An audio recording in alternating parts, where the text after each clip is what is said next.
Une nouvelle évasion spectaculaire du braqueur Redouane Faïd. Le braqueur s'est évadé dimanche matin en hélicoptère de la prison de Réau, en Seine-et-Marne. Les forces de police sont mobilisées pour retrouver l'homme en cavale. Ses envies d'évasion étaient connues des services spécialisés. Cela n'a pas empêché le braqueur multirécidiviste Redouane Faïd, 46 ans, de se faire la belle, dimanche 1er juillet, du centre pénitentiaire de Réau, Seine-et-Marne, lors d'une spectaculaire exfiltration à bord d'un hélicoptère.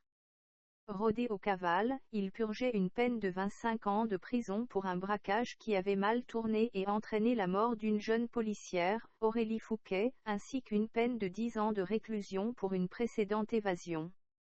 Dimanche matin, 3 hommes lourdement armés sont parvenus à voler un petit hélicoptère de type Alouette sur un aérodrome de Seine-et-Marne et à prendre en otage son pilote instructeur afin qu'il les dépose dans la cour d'honneur de la prison de Réau.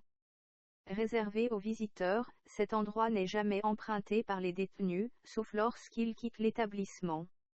Il est le seul lieu de la prison à ne pas être équipé d'un filet anti-aérien et à être invisible depuis les miradors. Une fois l'engin introduit dans l'établissement, en vol stationnaire au-dessus du sol de la cour, le commando lance des gaz lacrymogènes, contraignant les surveillants, qui ne sont pas armés, à se réfugier dans l'enceinte du bâtiment.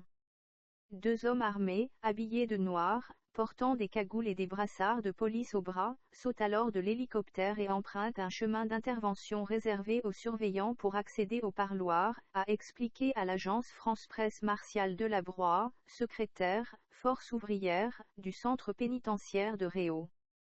Pas de blessés depuis novembre 2017, Redouane Faïd était à l'isolement à la prison de Réau mais il a, dimanche matin, une visite opportune d'un de ses frères. À la différence de son quartier de détention, les parloirs se trouvent près du quartier, maison centrale, moins sécurisée, et sont surtout accessibles depuis la cour d'honneur. Armé de fusils d'assaut et équipé de disqueuses, le commando parvient à en extraire Redouane Faïd pendant la visite de son frère, qui a été placé en garde à vue dimanche avant d'être remis en liberté lundi soir. Extrêmement bien préparée, l'opération aura duré moins de 10 minutes, sans faire de blessés. Le commando a ensuite abandonné l'hélicoptère, partiellement incendié, à Gonesse, dans le Val d'Oise, à une 60aine de kilomètres de la prison. Son pilote, retrouvé en état de choc, a été transporté à l'hôpital. Selon une source policière, Redouane Faïd a ensuite pris place à bord d'une Renault noire, qui a été découverte à Aulnay-sous-Bois, Seine-Saint-Denis, où il a embarqué à bord d'un deuxième véhicule avant de disparaître. Un important dispositif policier a été mis en place pour le localiser en Île-de-France et dans les Hauts-de-France. Le parquet de Paris a ouvert une enquête en flagrance des chefs des évasions en bande organisée et des associations de malfaiteurs, confiées à la direction centrale de la police judiciaire. La police judiciaire de Versailles et l'Office central de lutte contre la criminalité organisée ont été saisis. La sécurité publique, les compagnies républicaines de sécurité et de gendarmerie, la police aux frontières et les aéroports sont également en alerte. Lors d'un point presse à la prison de Réau, dimanche, en fin de journée, la ministre de la Justice, Nicole Belloubet, a expliqué que les services de l'établissement avaient aperçu, il y a quelques mois, des drones survolant la prison, ce qui aurait pu permettre de préparer cette opération. C'était une évasion hors norme qui a nécessité un commando bien préparé, a-t-elle déclaré. C'est indiscutablement quelque chose d'extraordinaire. La ministre a cependant annoncé qu'une mission d'inspection avait été diligentée sur d'éventuelles défaillances des procédures de sécurité.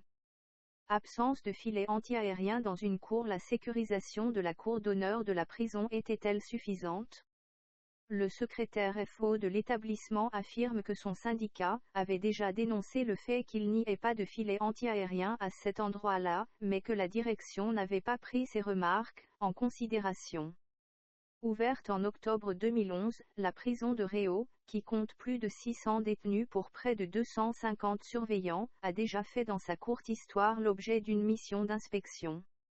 C'était en 2013, après une tentative d'évasion de Smaïn Ait Ali Belkacem, l'artificier de la vague des attentats de 1995 à Paris. Avec un codétenu, il avait tenté de faire exploser une porte de la cour de sport de la prison, en vain. Piégés dans la cour, les deux hommes avaient dû se résoudre à attendre l'arrivée des forces d'intervention. L'administration pénitentiaire avait aussitôt diligenté un rapport d'inspection